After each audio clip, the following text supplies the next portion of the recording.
Hola a todos. Ese hola a todos ya lo van a escuchar en mis programas también. Bueno, les tengo una pregunta. ¿Les ha pasado que estudiaron una carrera y luego se vieron en una profesión muy convencional, en un trabajo muy convencional, como que no era lo que soñaban, no ejercieron la carrera que habían estudiado en un inicio? Pasar los años y darse cuenta que tampoco es parte de su propósito. ¿Les ha pasado? Levanten la mano porque honestamente a mí sí. Bueno, pueden ser muchas razones, entre esas porque estudiaron una carrera que sus papás les dijeron o porque a lo mejor era la carrera de moda, no sé, montón de razones. Y realmente esto sucede porque se dice que cuando salimos del colegio tenemos como un criterio ya formado, una madurez bastante propia, ya nos amamos, donde, claro, el ideal es entrar directamente a una universidad para estudiar la carrera soñada, te hacen un test vocacional y con todo eso tú dices, sí, aquí es.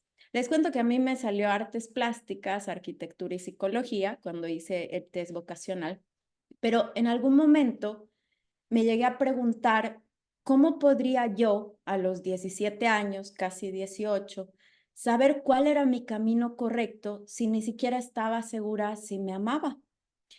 Entonces, yo hablaba de esto con mis papás y les decía, quiero ir al psicólogo porque siento que no me amo.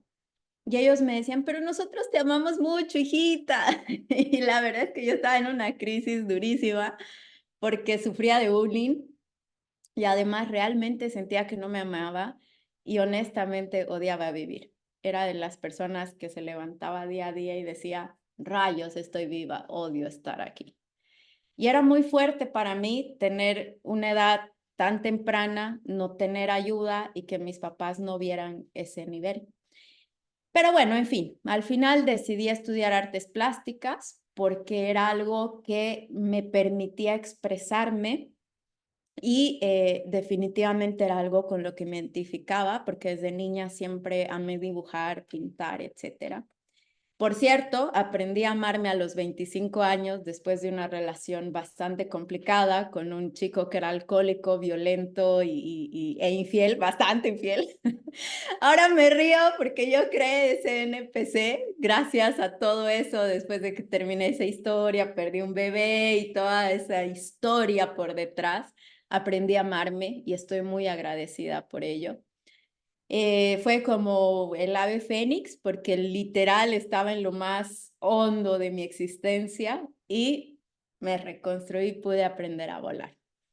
Pero bueno, volviendo a todo este tema de las carreras, les cuento que cuando terminé la universidad decidí hacer diseño gráfico porque mi idea era estudio artes, algo de escultura, estudio diseño gráfico, complemento diseño 3D con artes, genial, la hice, voy a ser una gran escultora.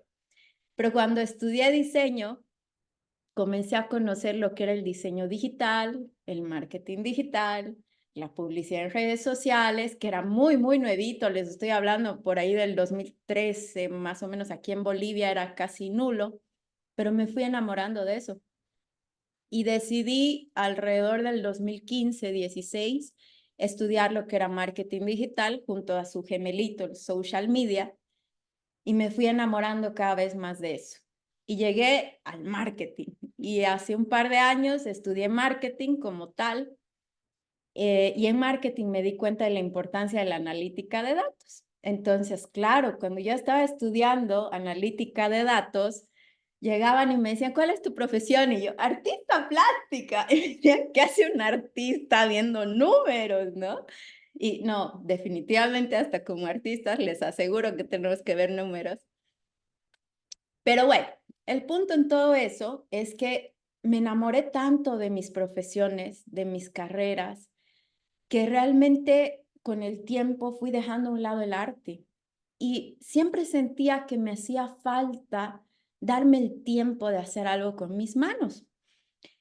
Mi yo rebelde no le gusta ir a oficina, marcar, tener que almorzar, ir a marcar, volver del almuerzo, marcar, cumplir. No puedo. Es mi yo rebelde que dice no, pero pues obviamente cuando entré a trabajar en una oficina, que ya les comentaré un poquito de este último trabajo, donde sí cumplía todos esos roles que me encantan, no tenía el tiempo para hacer artes. Y como soy escultora y soy muy sinestésica, mis manos, por el nivel de cortisol y estrés que tenía, comenzaron a adormecerse y me dio parestesia. Entonces, a raíz de eso, decidí renunciar. Ahorita no estoy en ningún trabajo convencional, me estoy dedicando muchísimo a pasar cursos de todo este tema espiritual, porque realmente cuando comencé a descubrir todo esto hace más de 3 años, me he ido apasionando tanto que amo hacerlo. Y lo más hermoso de todo es que ya me he vuelto a reencontrar con el arte. Entonces estoy pintando, estoy dibujando y realmente es tan fascinante, chicos, porque cuando uno está inmerso haciendo alguna obra, y no digo que uno tenga que ser el gran artista, simplemente la experiencia de hacerlo te permite meditar de una manera mágica, de una manera única. Así que por ahí ya les recomiendo también, si se animan, háganlo porque es maravilloso. Pero a todo esto, la pregunta es, ¿será que nos equivocamos al elegir una carrera cuando estudiamos? Digo, a los 18 años, sin tener nuestro propósito claro o amarnos al menos en plenitud. ¿Será que a partir de los 30, 40, 50 somos muy viejos para arrancar de nuevo? Pregunto esto porque justo cuando decidí renunciar a esta última empresa donde estaba, mucha gente me decía, no, no lo hagas, sin un trabajo fijo, ¿de qué vas a vivir y tu sueldo? Y otra gente me decía, qué valiente eres, yo quisiera hacer lo mismo, pero no puedo. Entonces, a veces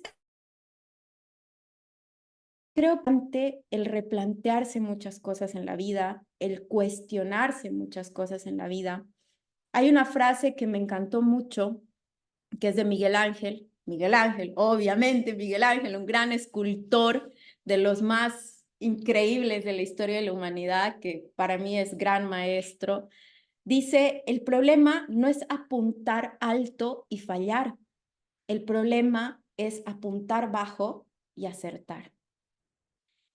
Y definitivamente creo que va muy de la mano con quedarse en esa zona de confort, conformidad, ¿sí? Por los miedos que tenemos.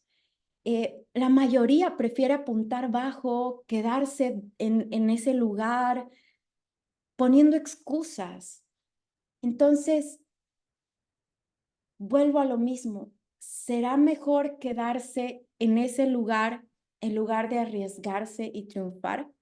Cuando renuncié, todo el mundo me decía, ¿y ahora qué vas a hacer si no tienes otro trabajo? Y yo les decía, me voy sin miedo, pero sin miedo al éxito. Y se reían, claro, porque era como, qué loca, si no tiene otro trabajo, ¿qué va a hacer con su vida? Mi papá y todos. Y yo la tenía tan clara porque decía, acá venimos a crear esa mejor versión que nos toca vivir, a reencontrarnos con nuestra esencia. Solo depende de nosotros. Entonces, la pregunta que les hago a todos y cada uno de ustedes, ¿están haciendo lo que quieren hacer hasta el último segundo de sus vidas?